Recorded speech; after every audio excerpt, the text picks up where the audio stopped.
What should we do? Why does it have to be now?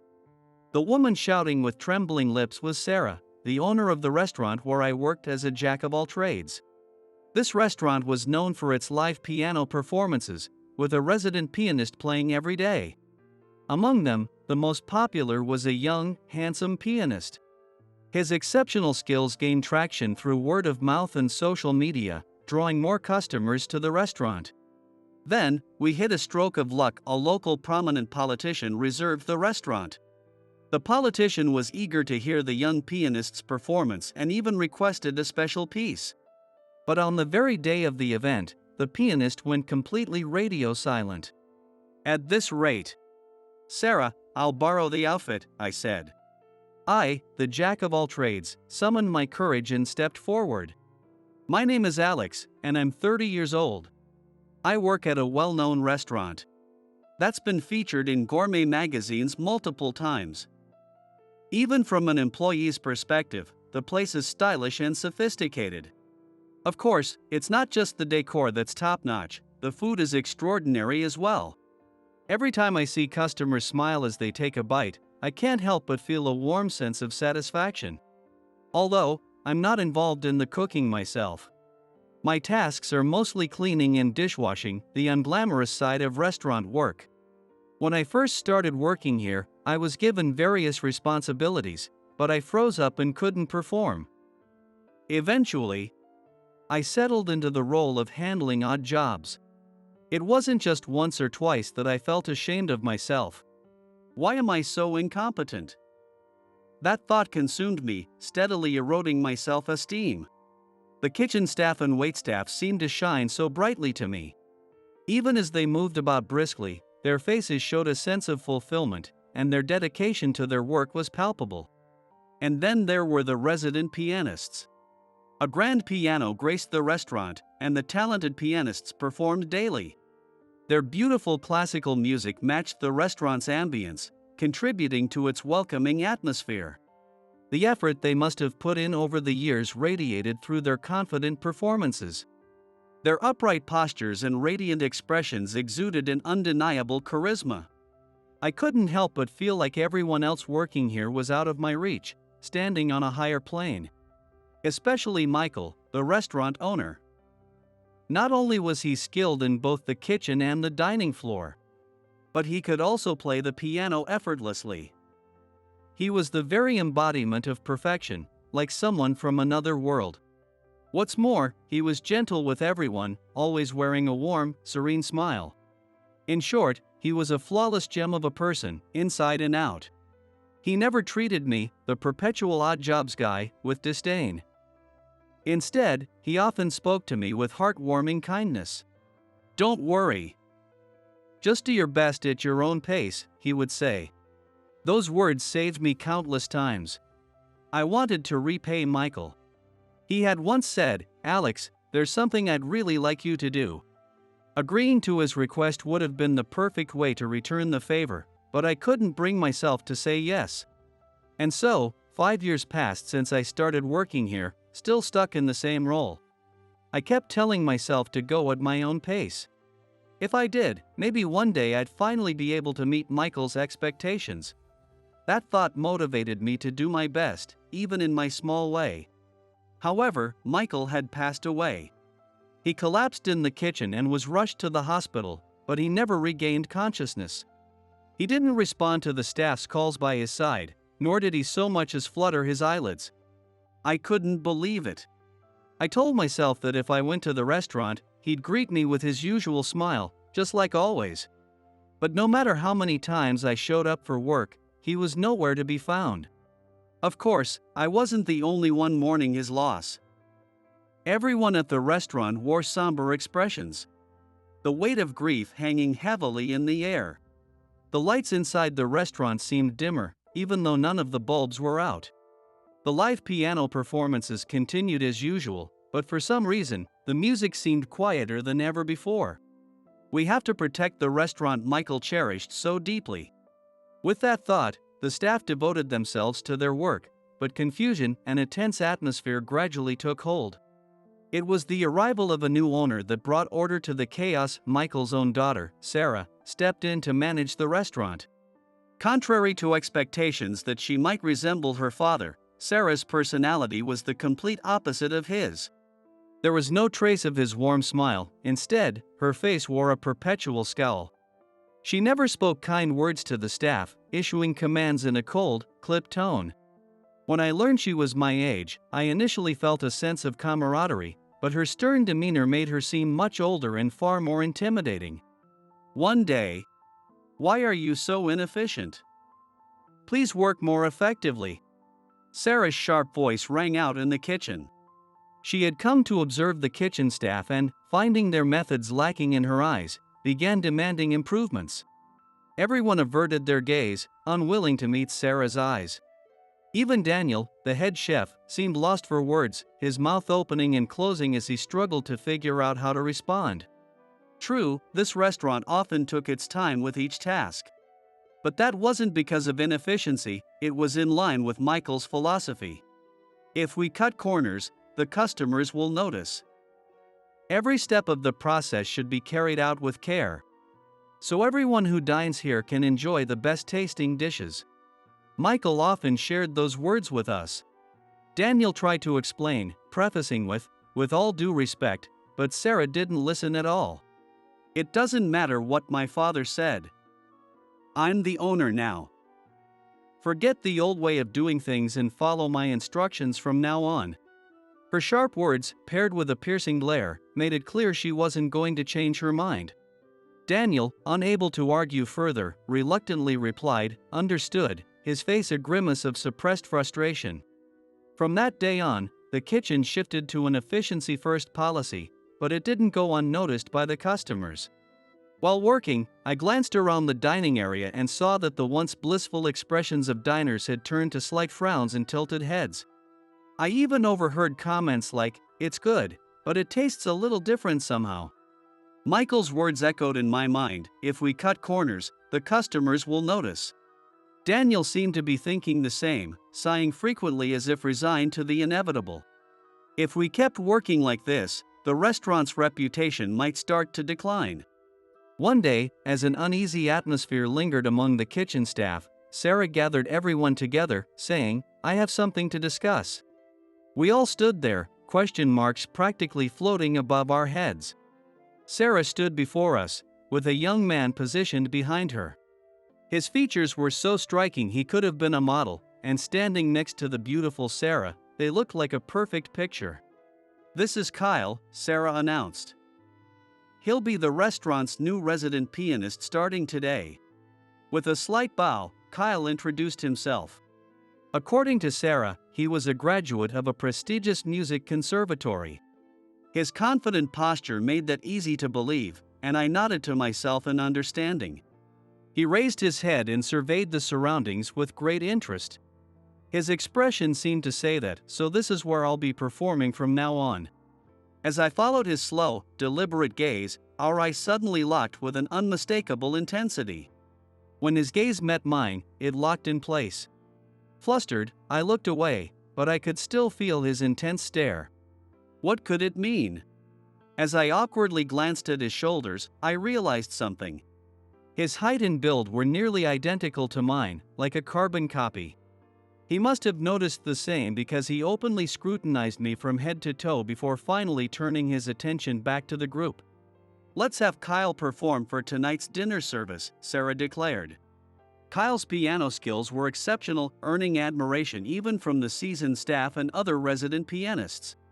Customers paused mid-bite, captivated by his performance. "Amazing," I murmured to myself, though my words were drowned out by the thunderous applause. It felt as though I had stumbled into a concert hall rather than our restaurant. On stage, bathed in the spotlight, there he was. In contrast, I sat in the dimly lit audience, watching him from the shadows. I let out a bitter laugh, thinking how perfectly opposite we were. A few weeks after his arrival, Kyle's piano skills started gaining attention through word of mouth and social media, bringing in more customers to the restaurant. One evening, Sarah approached me directly. "Why are you always stuck with cleaning and dishwashing? There's plenty of other work to do. Ah, the day I had dreaded had finally arrived. Even when Michael was the owner, I could feel the cold stares from the other staff. The kind of looks that seemed to say that it would be totally fine without me. Michael had always been the one to shield me from those gazes. But now that he was gone, I was an oddity in this efficiency-driven environment, sticking to what little I could manage. Well, I tried to explain that I was just doing the tasks Michael had once encouraged me to focus on. But as Sarah's sharp gaze pierced me, I remembered something. Not long ago, when Daniel brought up one of Michael's policies, Sarah had snapped, "I'm the owner now." It was clear that invoking her father's name would only set her off. Swallowing my words, I instead muttered an apology, "I'm sorry. Other work to do." Perhaps my quick apology had softened the blow, as she let me off with just a warning to be more mindful from now on. "Let's get through this pile of dishes for now." Muttering to myself quietly so no one could hear, I rolled up my sleeves. As Sarah left, Kyle appeared in her place. Gone was his usual polished, gentlemanly smile. Instead, he grinned wickedly, the corners of his mouth curling with mischief. I stared wide-eyed at his drastic change in demeanor, only for him to throw a mocking sneer my way. "So, I saw you getting scolded by Sarah earlier." It seemed he had witnessed the whole scene. I had nothing to deny, so I simply replied, "You're not wrong." Kyle's grin widened even further. "How lame. What are you even doing at your age?" He's absolutely right. No one knows that better than me. I'm already 30, yet I'm still stuck doing odd jobs. Even Sarah, who's my age and already the owner, scolds me for not taking on more responsibilities. And now, here I am, being mocked by someone younger than me like Kyle. It's downright humiliating. Unable to come up with a retort, I could only offer a forced smile. But my silence seemed to spur him on, making his words even sharper. "Seriously, why are you just a handyman? And how did someone as useless as you even get a job at this restaurant?"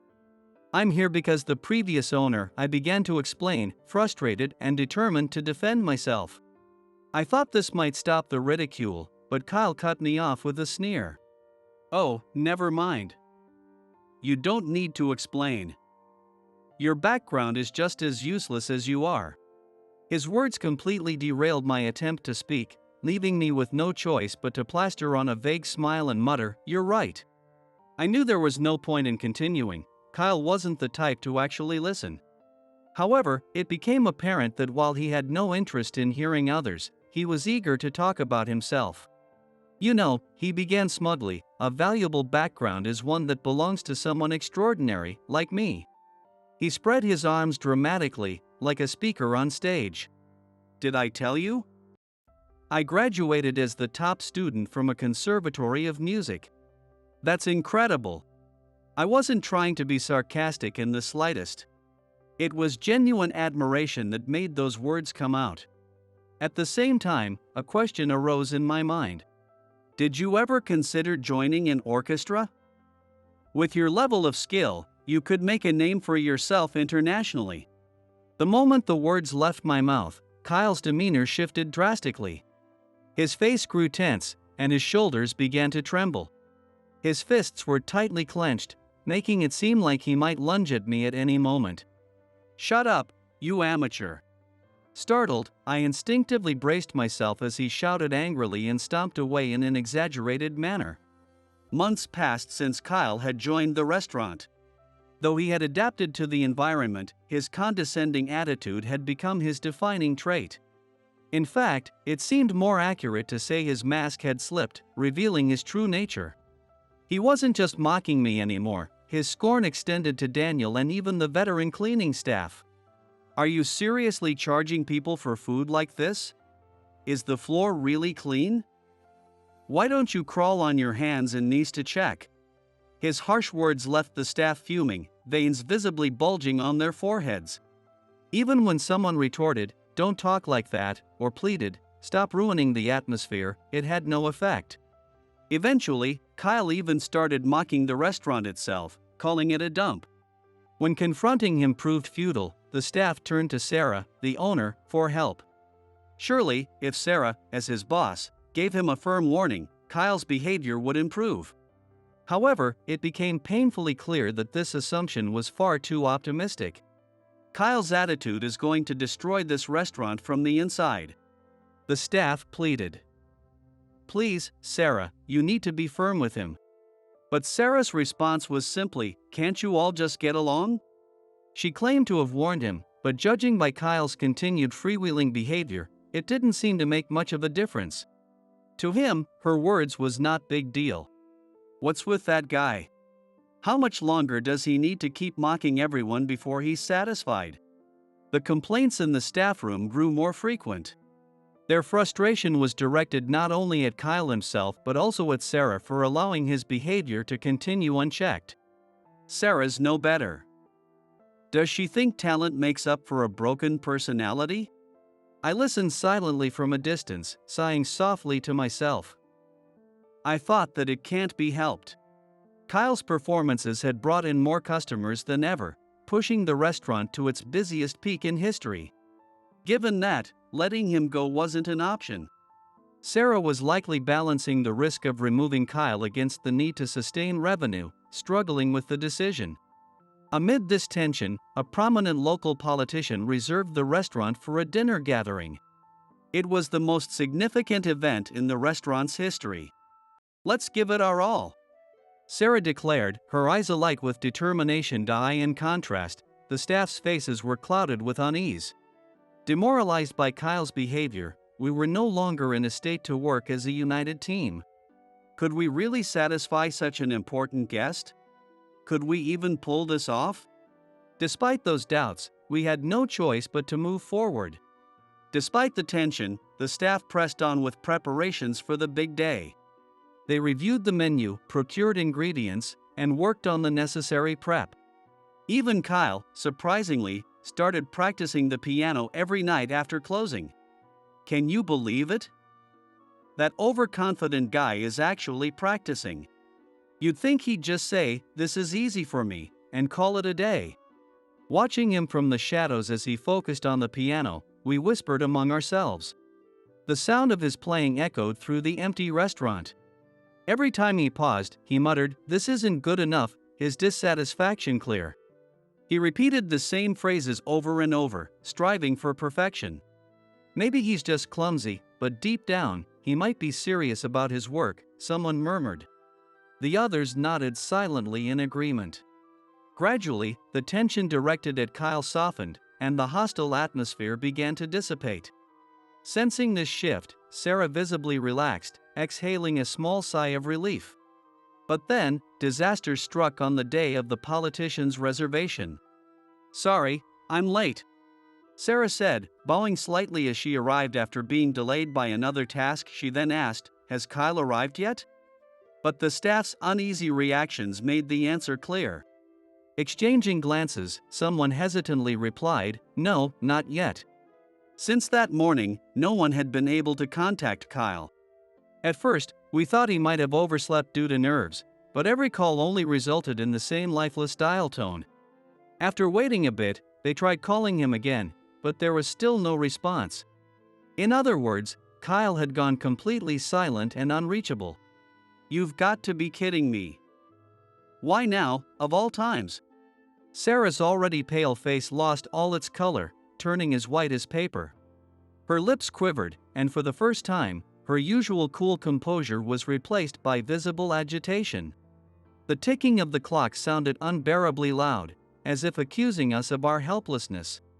"Let's just finish the preparations for now. Kyle might show up eventually," she instructed in a weak voice. The staff nodded and resumed their tasks, though unease lingered in the air. As time passed, there was still no word from Kyle. Even the messages sent through the app remained unread. Out of concern, someone even went to check his apartment, only to find it empty.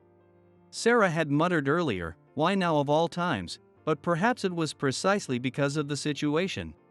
Crushed by the pressure, I suspected Kyle might have fled. Sarah retreated to the staff room, where she literally held her head in her hands and slumped to the floor instead of sitting on a chair.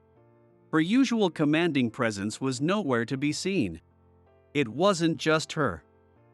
The other pianists, who had been asked to step in as replacements, were similarly despondent.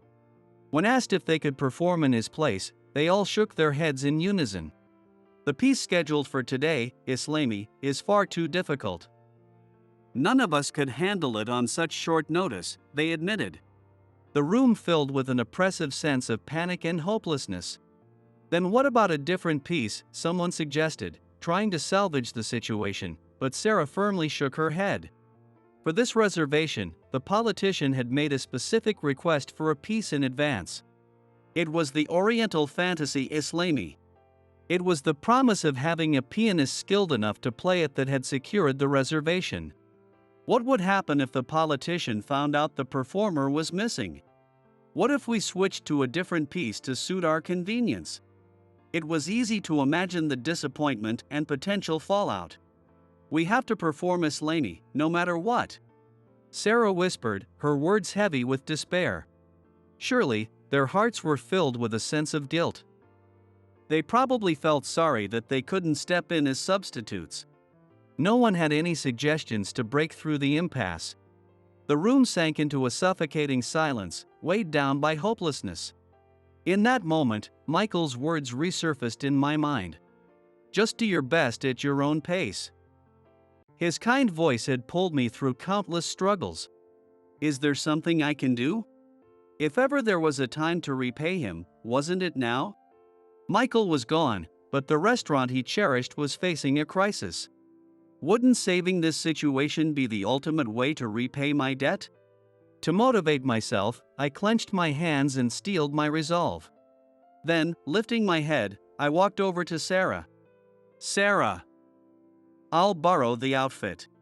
Sarah spun around, her movements so sharp they seemed to slice through the air.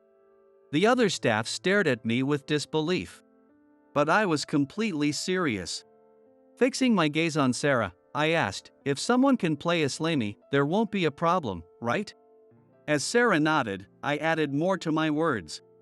I can do it. The person who can play Islami is standing right here, I declared. What? Her response was drenched in disbelief. Normally, Sarah would have scolded me for saying ridiculous things, but now she seemed willing to grasp at any straw. She silently watched as I headed toward where the outfit was kept, making no move to stop me. The other staff were the same. Though they looked at me with skeptical expressions, not one of them stopped me. I quickly changed into the outfit Kyle was supposed to wear. Luckily, since our builds were nearly identical, the outfit fit perfectly, not too tight, not too loose. This feels nostalgic. I murmured unconsciously as I glanced down at my hands. Whether they didn't understand the meaning or simply didn't hear it, I wasn't sure. What I did know was that no one responded to my words. There was still a bit of time before the politicians arrived. Having finished my preparations, I sat down at the piano and lightly pressed the keys. When was the last time I played? I had assumed my skills might have dulled with time, but to my surprise, my body seemed to remember. My fingers moved effortlessly, and a wave of confidence surged within me. However, there was still one issue. The thought of performing after so long, as Alex the pianist, filled me with an overwhelming sense of nervousness that bled into my playing. I wanted to perform. No, I had to perform. But I wasn't eager to show my true identity. As a compromise, I decided to wear one of the decorative masks used as part of the restaurant's decor and perform under the pseudonym Ace. Finally, the moment of the performance arrived. The food had been prepared flawlessly, and the politicians were smiling. Judging by their reactions after tasting the dishes, they seemed more than satisfied. Everything had gone well so far, and I couldn't afford to ruin it with my performance. After taking several deep breaths backstage to calm my pounding heart, I stepped out in front of everyone. The politicians looked thrilled at the prospect of hearing their requested piece. Sarah clasped her hands together as though praying for my success. From the kitchen and dining areas, I could feel the eyes of the staff on me. Yet, the moment I started playing, none of that mattered anymore. All that existed in my world were the black and white keys in front of me. Like a magnet's pull, my hands were drawn to the piano, hitting the keys one after another. I felt as though I were in a concert hall. This time, however, I wasn't in the audience, I was on stage. Bathed in the spotlight and surrounded by the sound I was creating, I felt an overwhelming sense of comfort. Yes, I loved playing the piano this much. Realizing this, I felt tears welling up in the corners of my eyes. Was it sweat trickling down from the heat of the mask, or tears stirred by a swirl of emotions? I couldn't tell. Before I knew it, time had flown by, and I had reached the final notes of the piece. A brief moment of silence followed. As I stood up to bow, the politicians erupted into thunderous applause. I noticed their eyes glistening with tears, streaks of moisture running down their cheeks. I did it. It went well. Having fulfilled my role, I let out a sigh of relief and quickly retreated backstage. Even as I left, the applause continued to echo for quite some time. If it hadn't been for you, I don't know what would have happened. Truly, thank you. After the restaurant closed, Sarah approached me and bowed deeply. Her usual stern face softened, her lips relaxed, and her eyebrows tilted in a gentle curve. It was a fresh expression for her, one I hadn't seen before. Smiling faintly, I replied, "I just did what I could."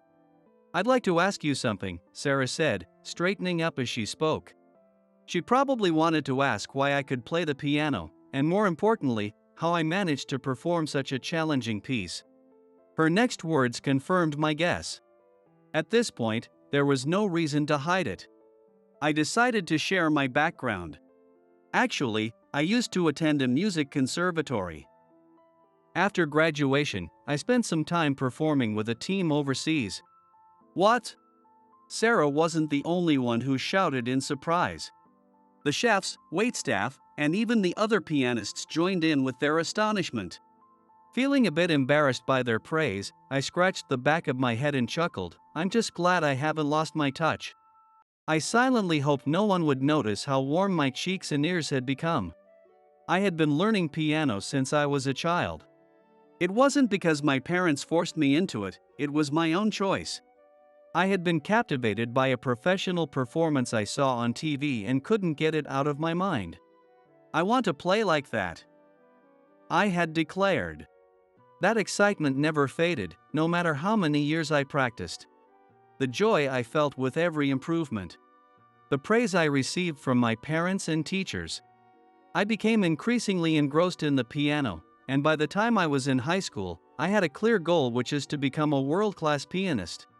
My first step toward the dream was to enroll in a music conservatory, and I was fortunate enough to pass the entrance exam on my first attempt. At the conservatory, I honed my skills alongside talented peers, working hard and ultimately graduating as the top student.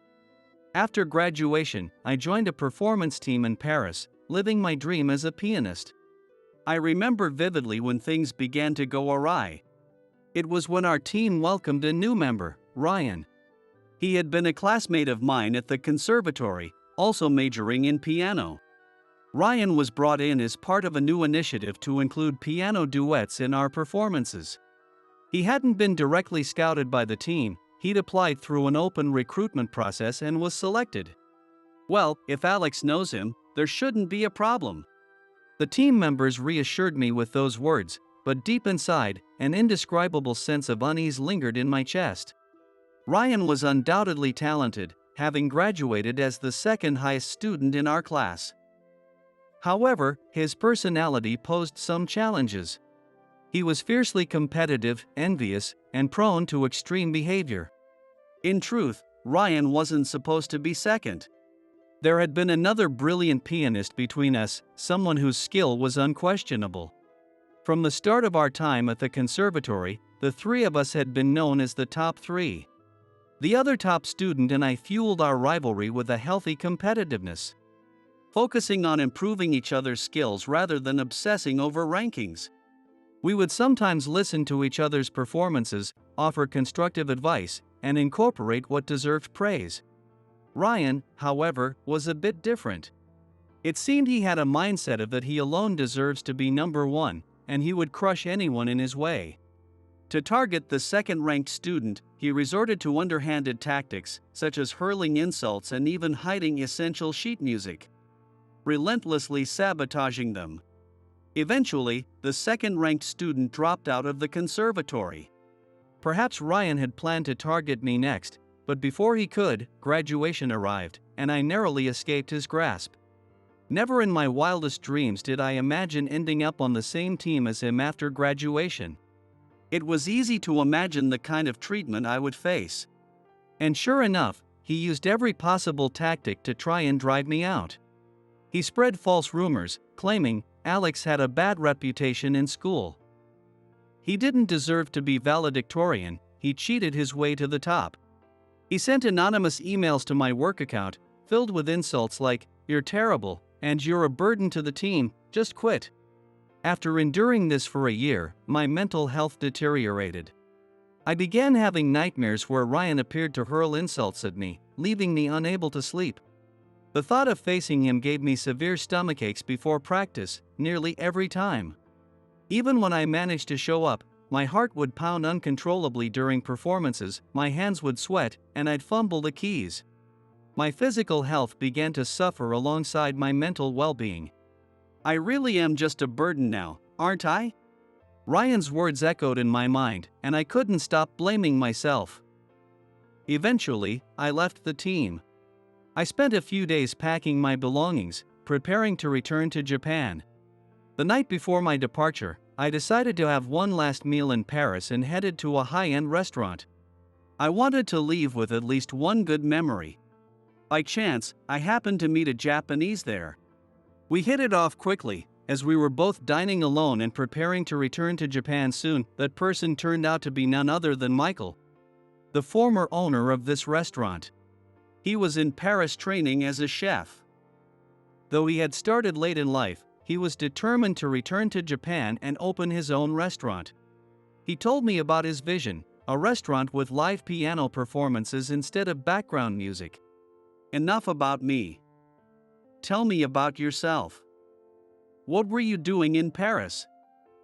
Michael asked. I hesitated, my gaze darting away as I muttered, "Well." At the time, I hated even admitting that I had been playing the piano. However, under his persistent gaze, I gave in and reluctantly answered, "Piano." Michael's eyes lit up with excitement. "A pianist from that team? I can't let someone like you slip away. Once you've had some time to settle your thoughts. Would you consider joining my restaurant?" he said, speaking rapidly, almost like a machine gun. Me?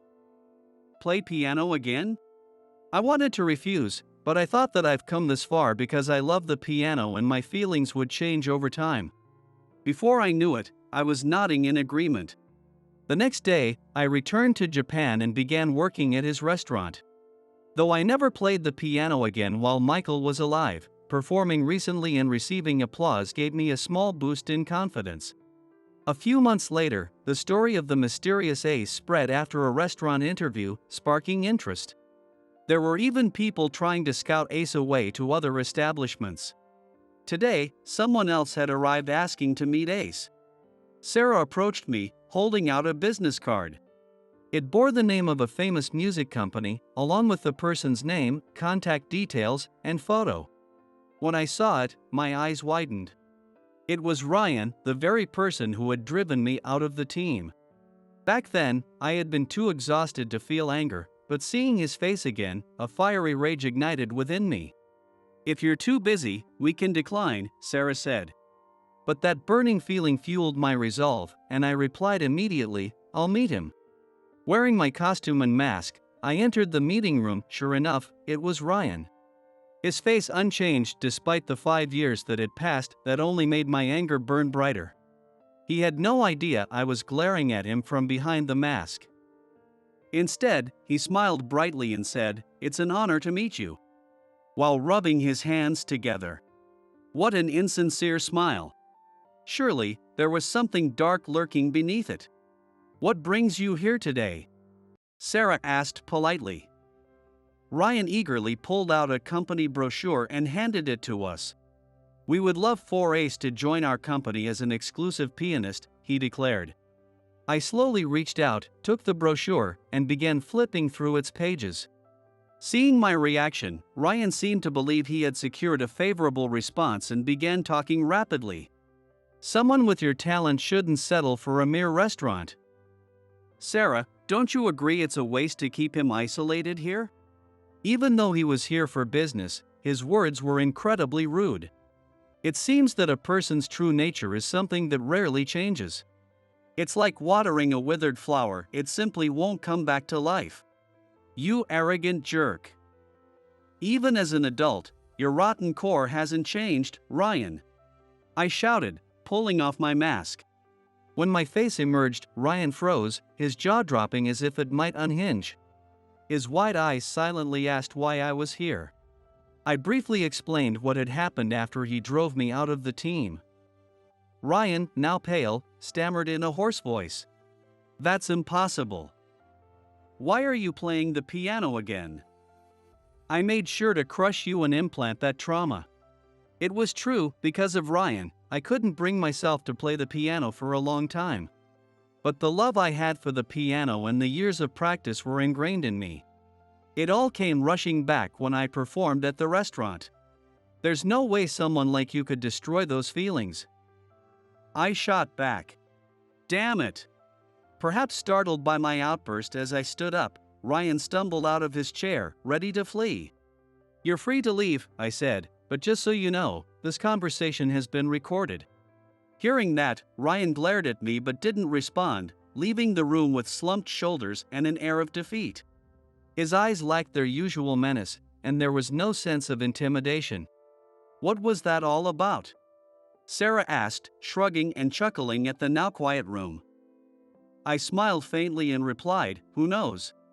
Naturally, Ryan's actions were reported to his company. A week later, after their internal investigation, the results came in. Ryan, it turned out, had been removed from the team about a year after I left due to his arrogance.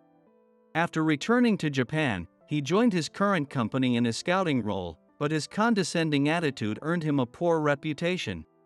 Recently, he had achieved a notable accomplishment. That was successfully scouting Kyle away. The reason Kyle hadn't shown up that day was because he had already gone to join Ryan.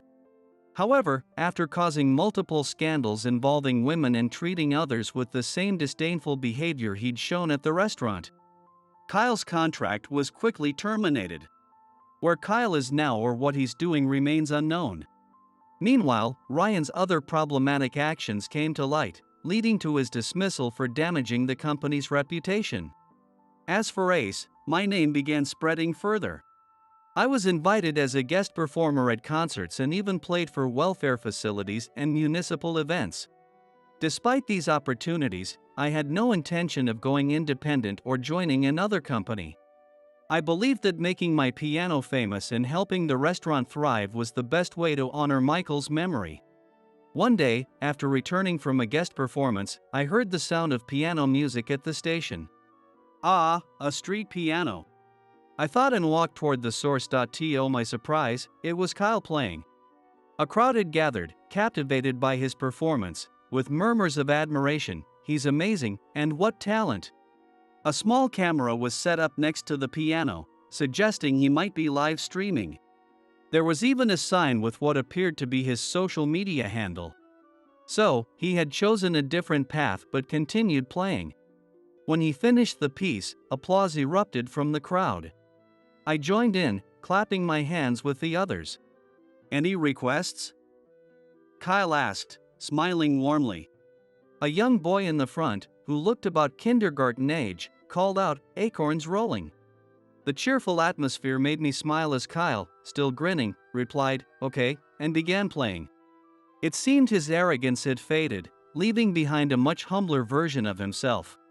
His piano skills, too, had improved significantly since his time at the restaurant. He was a completely different person now. I didn't say anything, simply turned on my heel and walked away. As I did, I vowed to continue honing my skills so I wouldn't lose to him.